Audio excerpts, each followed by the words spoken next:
The power of positive living. ধরুন আপনি একটি দুশ্চিন্তার মধ্যে আছেন এবং এই দুশ্চিন্তার মধ্যে থেকে আপনি ছটফট করছেন। আপনি ভেবে পাচ্ছেন না যে আপনার গন্তব্য কি হবে এবং আপনি কি আদতেও কোনো কিছু অর্জন করতে পারবেন কিনা।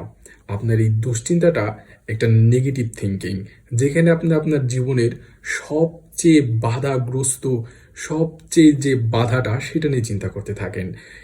আর এখানেই বলছে পজিটিভ লিভিং কিভাবে আমাদের এখান থেকে বের হয়ে আসতে হবে।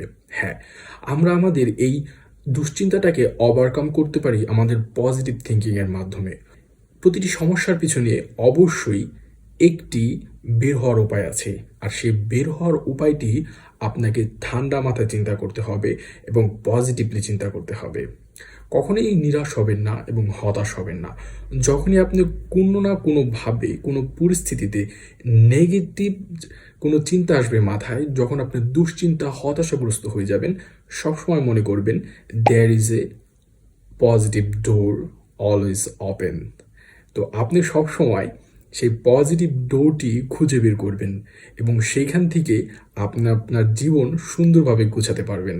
তাই সবসময় পজিটিভ চিন্তা করুন, দেখবেন আপনার জীবনটা অনেক সুন্দর এবং গোছানো হয়েছে। ধন্যবাদ।